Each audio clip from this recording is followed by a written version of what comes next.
السلام علیکم اسٹوڈنٹس، آج ہم آپ کی اردو کی بک کی نظم پڑھیں گے۔ برسات کا تماشا۔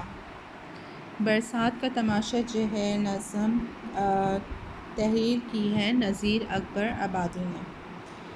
ان کی کلیات نذیر اکبر آبادی سے ماخوذ ہیں اور ان کا اصلی نام جو ہے ولی محمد اور تخلص جو ہے نذیر تھا۔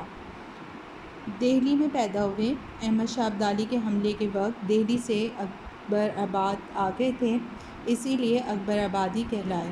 اردو اور فارسی زبان پر عبور حاصل تھا، عربی اور ہندوستان کی مقامی زبانیں بھی جانتے تھے۔ نذیر اردو کے پہلے شاعر ہیں جنہوں نے نظمیہ شاعری کو فروغ دیا۔ ان کی شاعری کے موضوعات انسان، فطرت، معاشرے وغیرہ ہیں، اسی وجہ سے انہیں خالص عوامی شاعر کا درجہ دیا جاتا ہے۔ ان کی مشہور نظموں میں بنجارہ نامہ، ہنس نامہ، آدمی نامہ، برسات کی بہاریں شامل ہیں۔ ان کا مجموعہ کلام کلیات نذیر اکبر آبادی بہت زیادہ مشہور ہوا۔ برسات کا تماشا نظم جو ہے وہ برسات کے بارے میں بنائی گئی ہے کہ مطلب جب بارش ہوتی ہے تو کیا تماشا برپا ہوتا ہے، تو اس بارے میں یہ نظم انہوں نے لکھی ہے۔ چلیں اب ہم پڑھنا شروع کرتے ہیں۔ خورشید گرم ہو کر نکلا ہے اپنے گھر سے، لیتا ہے مول بادل کر کر تلاش زر سے۔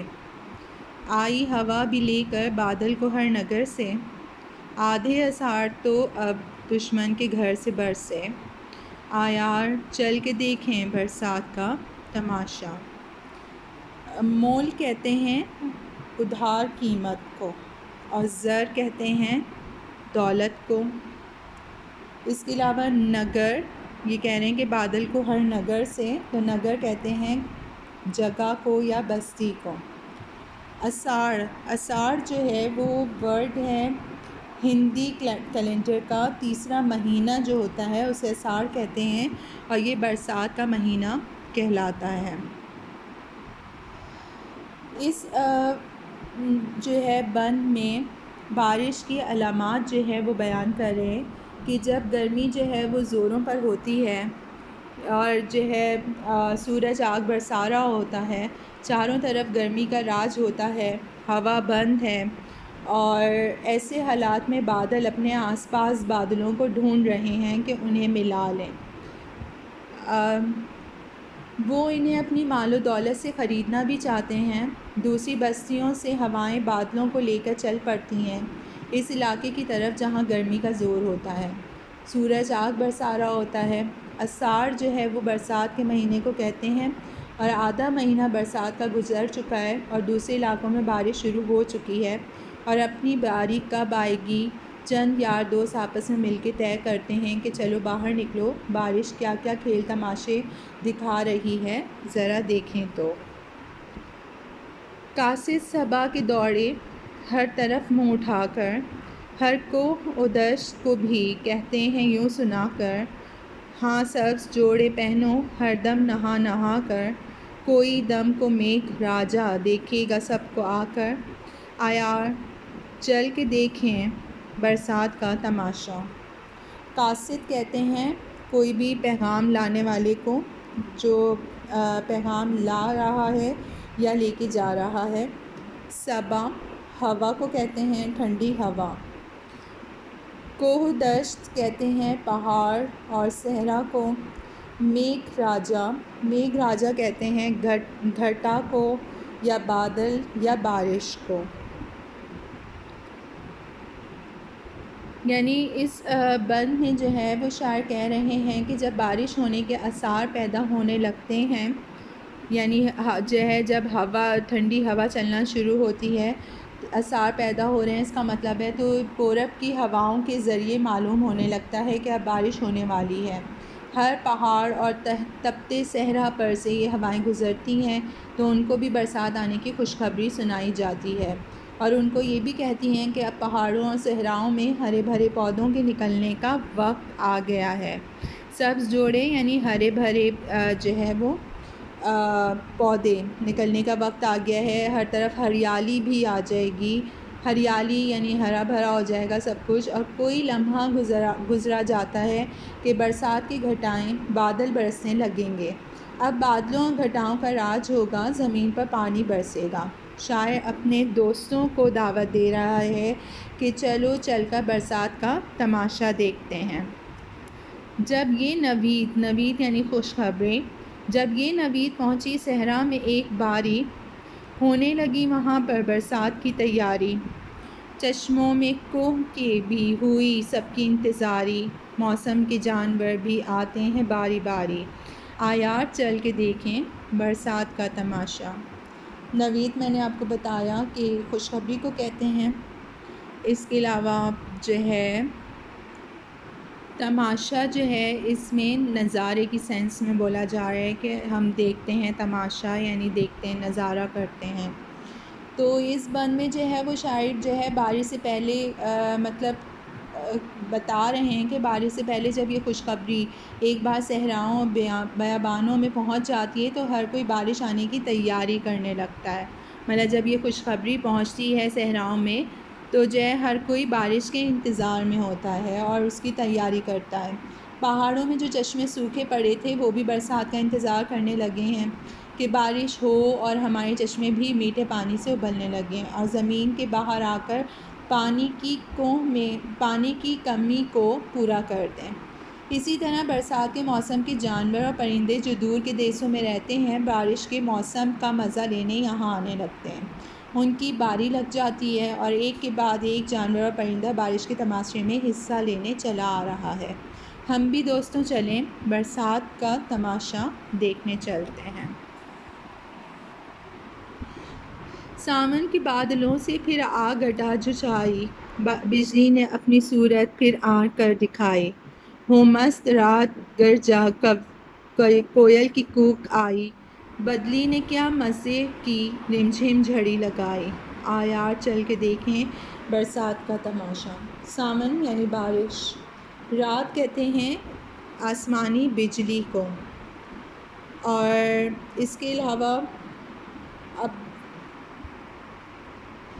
جھڑی لگنا کہتے ہیں کہ مسلسل بارش ہونا۔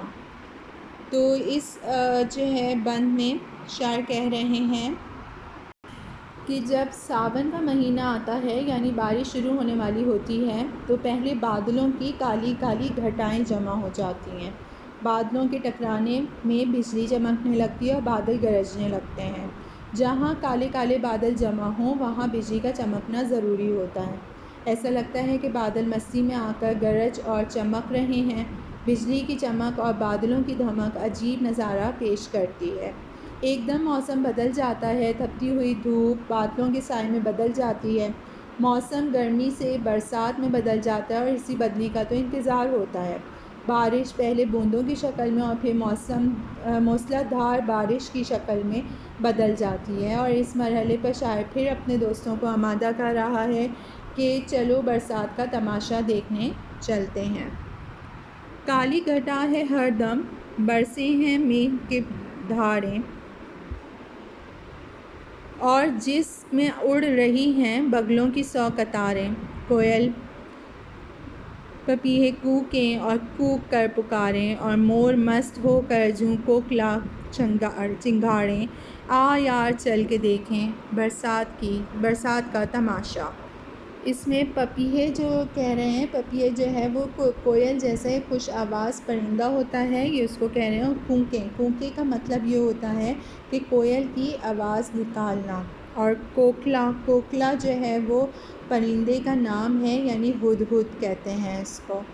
مینگ کی دھاریں یعنی لگاتار بارش، یہ مینگ کی دھاریں جو ہے اس کا مطلب کیا ہے؟ لگاتار بارش۔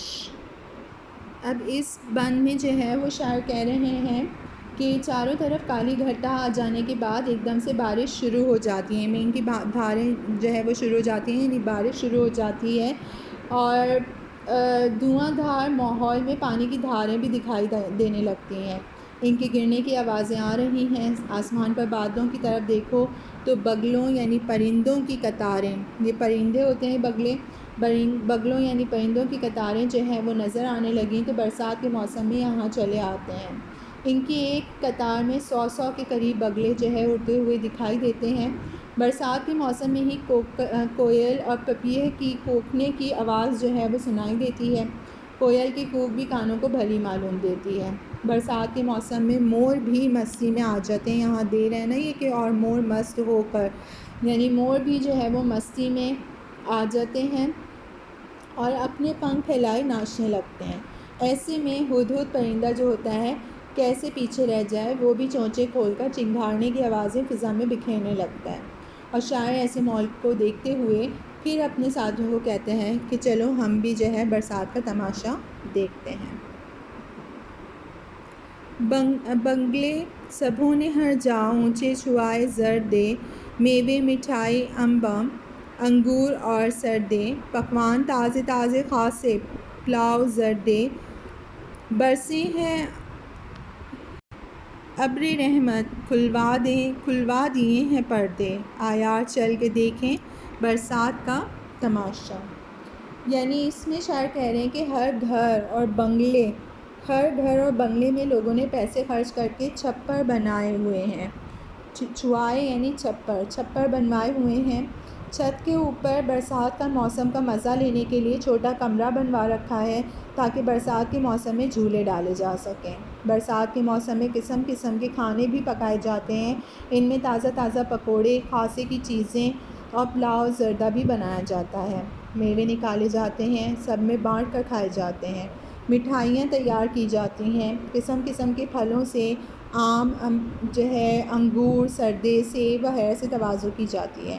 جب بادل جو ہے وہ برستے ہیں تو سب کے پردے بھی اتر جاتے ہیں، گھروں میں لوگ کھڑکی دروازوں سے بارش کا تماشا دیکھنے لگ جاتے ہیں۔ چلو نا تم بھی چل کر برسات کا تماشا دیکھیں۔